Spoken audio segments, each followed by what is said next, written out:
Muito bem, então vamos tratar sobre este assunto, os erros da evangelização atual. Como tem sido a evangelização hoje no meio evangélico? Então, geralmente, as pessoas usam frases assim, tá? E eu usei algumas delas no passado, erroneamente, antes de conhecer a palavra de Deus com profundidade, tá? Então, primeiro erro é você pregar o evangelho falando Jesus te ama para as pessoas. Mas como assim, pastor, isso é errado? É errado, por quê? Porque na Bíblia, nenhum discípulo de Cristo pregava o evangelho assim. Antes de Cristo, João Batista não pregava o evangelho assim, Jesus não pregava o evangelho assim, e os discípulos não pregavam o evangelho assim. Você não encontra. Então Pedro aproximou-se da multidão e disse, Jesus te ama. Isso não existe, gente. Isso é invenção dos nossos tempos. Tá? Não há respaldo bíblico. Esse é o primeiro e grande motivo.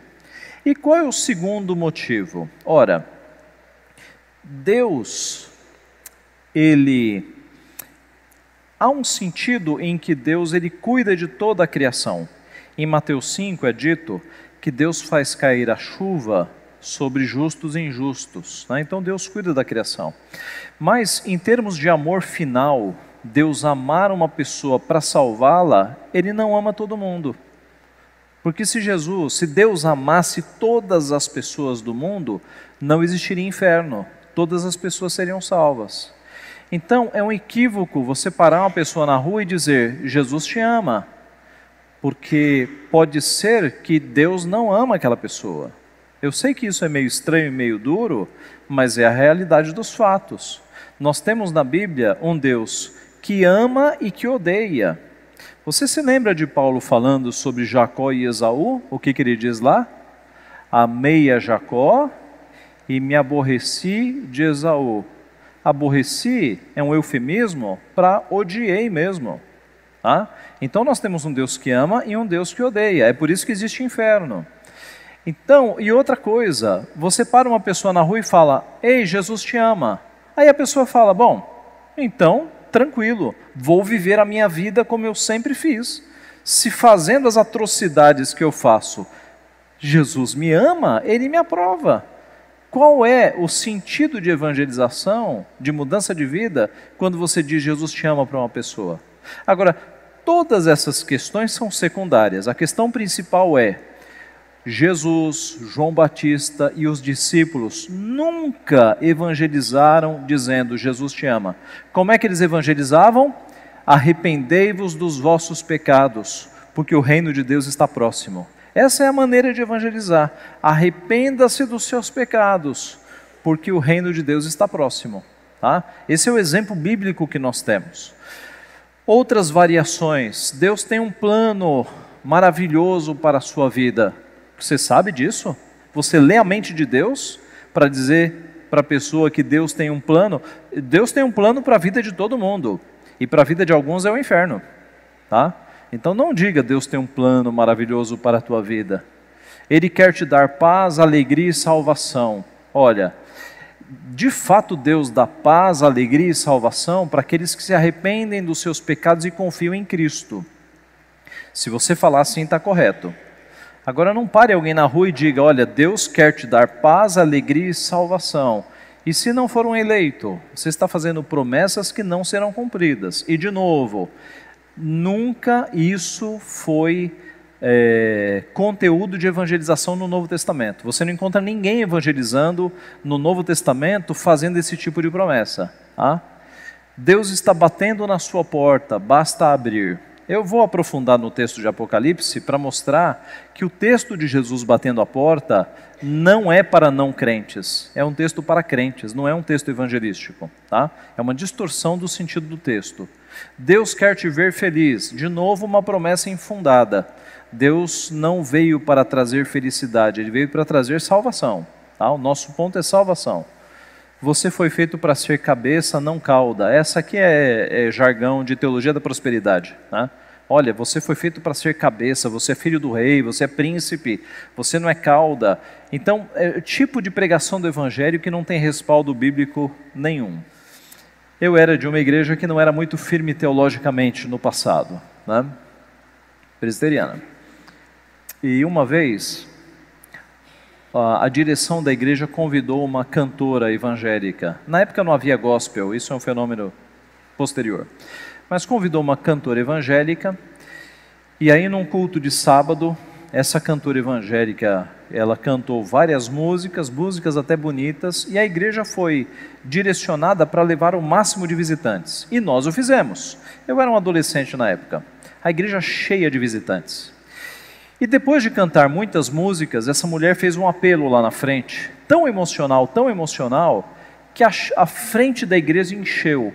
Umas 80 pessoas foram para a frente da igreja. Nós, membros, ficamos efusivos, super alegres, porque a gente pensou o seguinte: a nossa igreja vai ter um acréscimo de 80 crentes. A gente ficou super alegres. E eu mesmo adolescente, eu fazia parte do grupo de evangelização, tal. Então, depois que essas pessoas foram à frente, elas foram conduzidas a um salão social que ficava embaixo da igreja. E aí eu fazia parte da equipe que ia dar os primeiros passos para aqueles convertidos, para que eles firmassem na fé. E nós assim o fizemos. A questão é, meus irmãos, que no domingo de manhã, me diga, dos 80, quantos apareceram na igreja? Dê um chute aí. Nenhum dos 80 que foi lá na frente, dizendo ter recebido Jesus Cristo, apareceu depois. Isso foi altamente frustrante. Mas por que eles não apareceram? Porque eles foram lá para frente, não foi na base de uma conversão genuína e verdadeira. Houve uma manipulação emocional. E na manipulação emocional eles foram lá para frente, entendeu?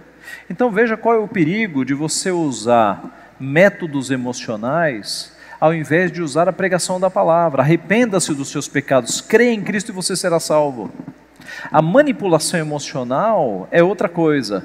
Tem fundo musical, tem palavras chavões, que vão ali construindo emocionalmente um cenário, um ambiente.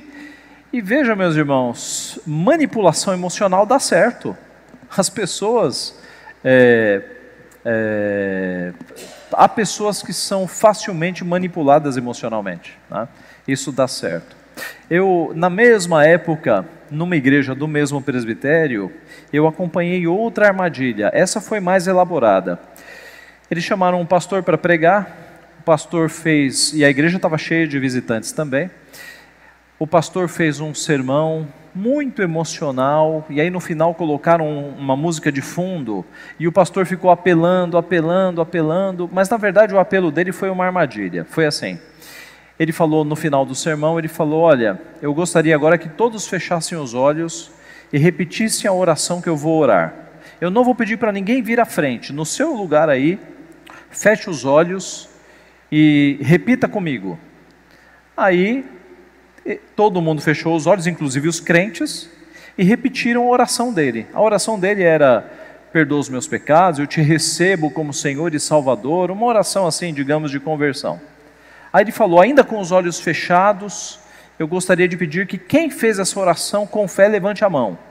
A igreja inteira levantou a mão, até os crentes tinham feito oração. Aí ele falou, permaneça com os olhos fechados, agora eu vou pedir um passo de fé, que você se levante e venha até a frente. E eu pensei, ele tinha dito que não ia lá na frente, né?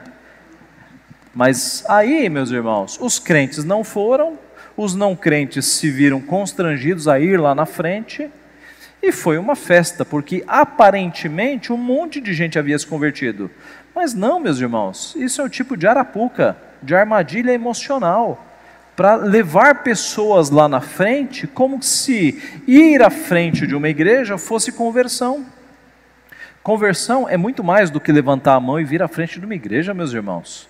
É você decidir racionalmente e com o coração que você está arrependido dos seus pecados e agora vai seguir a Jesus Cristo. Que Cristo te salvou e você vai segui-lo. Isso é conversão. Então, o meio evangélico está cheio de arapucas emocionais que não são verdadeira evangelização.